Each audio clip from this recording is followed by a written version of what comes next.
The new soil module is a separate, general-purpose module which enables more accurate modeling of the soil structure interaction through the better approximation of the boundary conditions of the structure. The aim of the model is to analyze and investigate the effect of soil deformations on the structure and to analyze and investigate the stresses and deformations in the soil.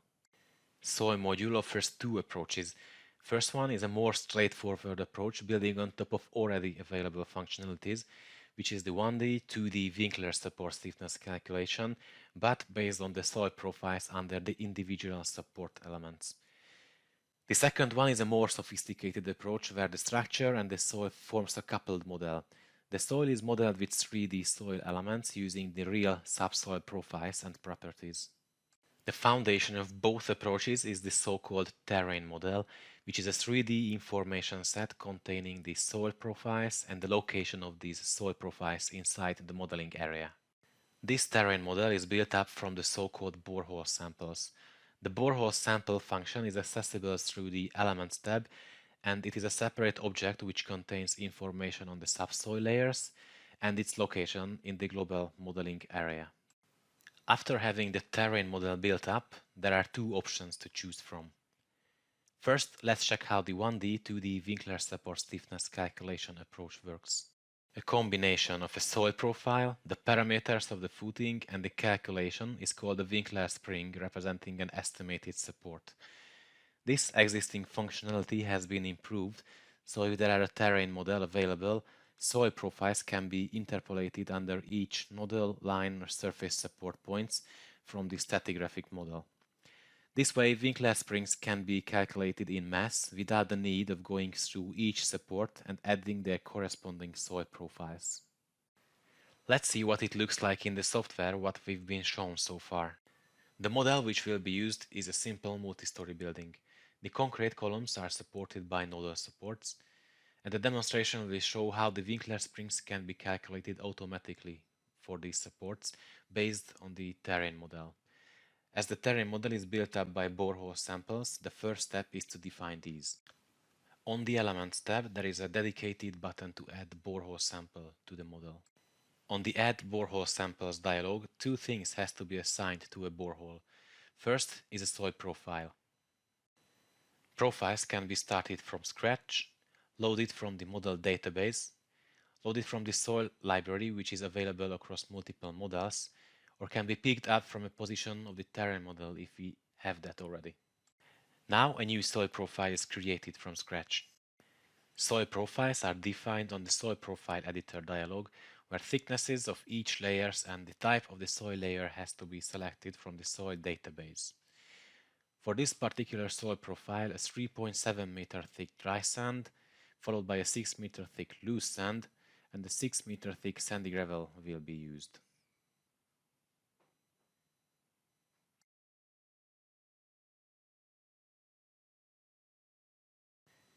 The second information to assign to a borehole is its location. This can be done by manual input of coordinates or using the pickup position from the model button. Clicking on the OK button, the borehole sample will be created in the modeling area, and the software will ask if additional boreholes are to be created or not.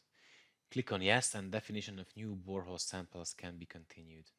Visual representation of the created borehole object consists of the vertical tube, which depth equals the sum of the thickness of each soil layer, the color with which each layer is represented, and an orange rectangle which represents the plane of the terrain model. Since there is only one borehole available yet, it is a simple rectangle now. Soil profile of the next borehole will be loaded from the soil profile library, in which the thickness of the layers differs from the previous borehole. After adding the coordinates and placing this borehole in the model as well, the two boreholes will be connected with an orange line. This means that the terrain model now built up from these two boreholes, and the soil profiles between these two boreholes are interpolated. The definition of the additional borehole samples is speeded up as the process is the same for each. As new boreholes are being placed in the model, each acting as fixed points of the terrain model, are connected by triangulation. Within the triangles, the soil profile under an internal point is determined by interpolating between three soil profiles.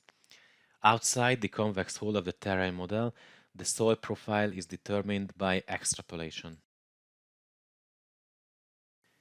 Switching to any other view than wireframe view, the ground level of the terrain model will be visualized more heavily. Standing over a borehole with the cursor, an info window will show the layers, thicknesses, and the total depth. Graphical symbols of the boreholes and the terrain model can be turned on or off by choice from the bottom bar. To determine the Winkler spring stiffness of a nodal support based on the soil profile under that specific point using the terrain model, the support definition dialog needs to be opened. On the dialog, by clicking on the calculation button, we can get to the global node support calculation dialog, where we can set the parameters and the method of the stiffness evaluation. The new option on the dialog is the auto interpolate button. By turning the checkbox on, the software will evaluate the soil layer under the selected node and use the soil profile as input parameter for the calculation. If the support point is inside of a triangle of the terrain model, it will interpolate the soil profile between three soil profiles. If it is outside of a triangle, it will extrapolate the profile from nearby borehole profiles. As you can see, the z-directional stiffness of the support is overwritten with its new value.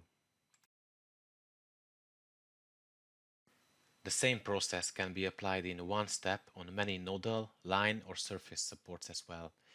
Selecting a bulk of supports, opening the calculation dialog, and auto-interpolating the soil profiles for each, the dialog will show a range of stiffnesses which will be applied on the supports. Checking the info panel by moving the cursor over a support, we can see that stiffnesses vary depending on the underlying soil layer. Let's continue with the second approach, where after building up the terrain model, it will be used to create a 3D soil model, which together with the structure will form a coupled model. The coupled model requires a soil model containing data on soil profiles and depth. Soil model means that the superstructure is not supported by nodal, line, or surface supports, but by the soil itself. Building a soil model requires the definition of at least one soil modeling domain, a new object type accessible through the Element tab. It is a planar polygon just like a domain used to model the surface elements, but it has a depth and its layers follow the stratigraphic model obtained from the borehole samples of the terrain model. Also, it can be meshed with 3D solid elements in the next steps. There are some rules when defining soil modeling domains. The size of the soil domain should always extend beyond the structure and should be significantly larger than the superstructure. The required dimensions, horizontal and the depth, depends on the stiffness of the soil and the structure, the load intensity, the stress distribution, and the deformation of the soil. It is advisable to choose the dimension of the soil model in such a way that further increases in dimensions do not lead to significant changes in the results. Because the module is not meant to handle the failure of the soil along slip surfaces, no vertical drop is allowed between connecting soil domains, and in fact the maximum slope angle is limited in 45 degrees. If the model contains at least one soil domain, under the Mesh tab there will be a new meshing option for volumetric mesh generation. The software can generate a volume mesh with the given average horizontal and vertical mesh sizes, considering all nodes and lies inside the domain. The solid element mesh is created by extruding the surface mesh vertically. Different types of meshing are available like triangular, rectangular, the combination of the two, and tetrahedron. In the case of tetrahedral meshing, the size and number of the tetrahedrals are dynamically adapting to the local soil layer thickness. If some layers are thinning to zero, the first three meshing methods may fail, so in these cases, choice of tetrahedral meshing is advised. The 3D solid finite elements are isoparametric, materially linear elements with 3 translational degrees of freedom per node.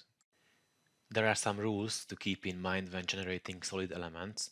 Like the structural domains on the soil modeling domain is advised to be meshed separately.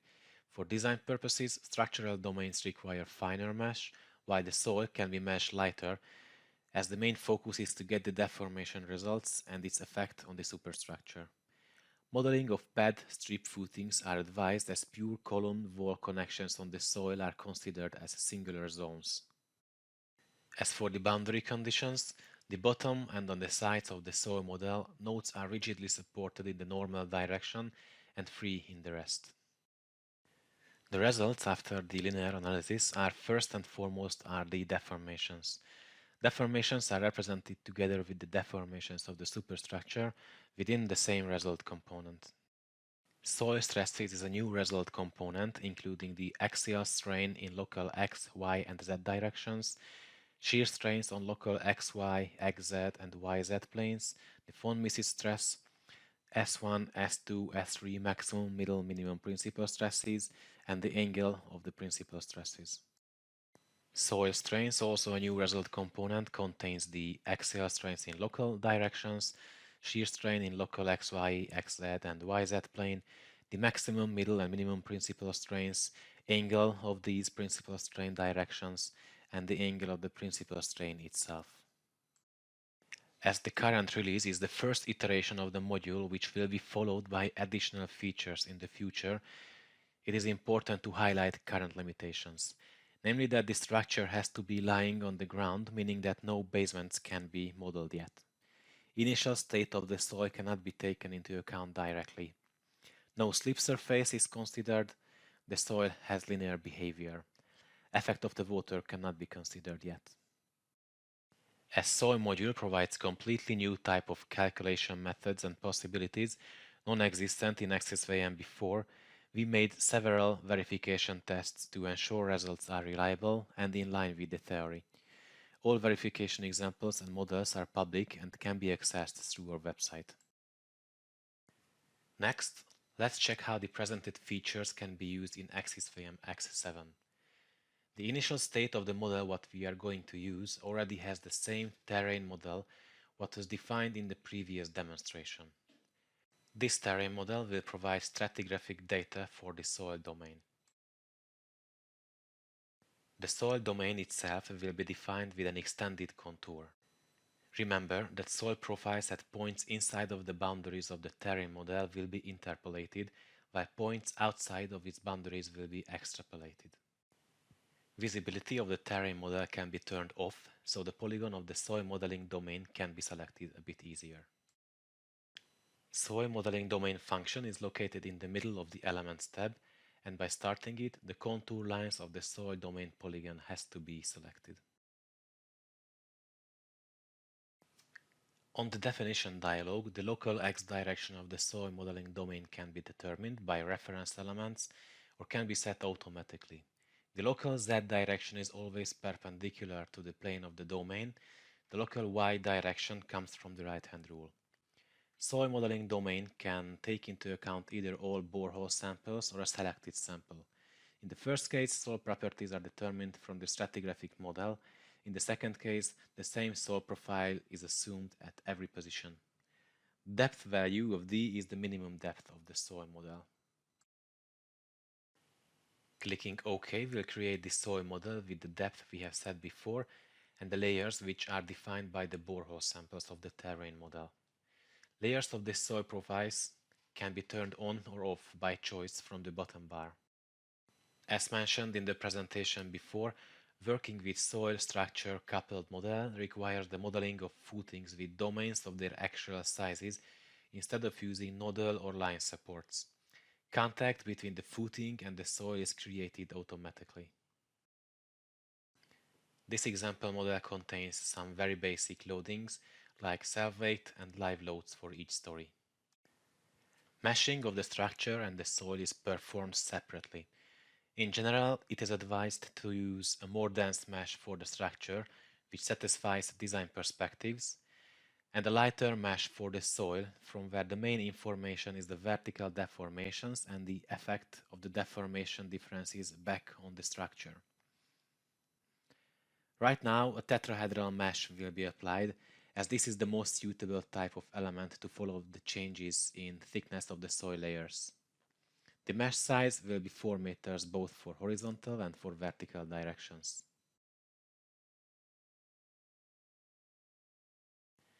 Visibility of the soil mesh can be turned on or off individually. After everything is set, we can start the linear analysis and continue on how to evaluate the results. Checking the deformed shape and coloring, it can be seen that the highest deformations are where the loads and self-weight are concentrated in the core of the structure. Forming of the deformations can even be animated for a better visualization. Right now we only see the deformations on the outer surface of the soil domain. To check the results in the inside, we need to use section planes. Section planes can be created from the sidebar, from where their visibility can be controlled as well. Turning on a section plane, we can inspect each result component inside of the soil domain. The two new components are the soil strains and the soil stresses. Checking on the axial soil strain in local Z direction, we can see a distinctive region where strains are significantly higher. At the same time, comparing it with the soil stresses, axial stress in local Z direction seems to be decreasing quite continuously.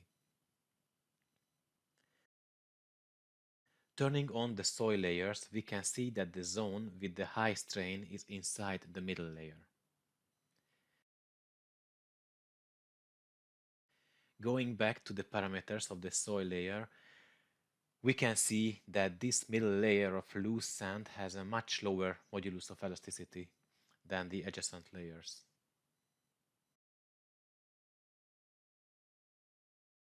Okay, so these were the steps we need to take in order to model the interaction between the soil and the structure. This approach can provide more accurate results compared to when the soil is modeled with springs. Consequently, the additional internal forces induced by relative settlements can be taken into account in a more accurate way.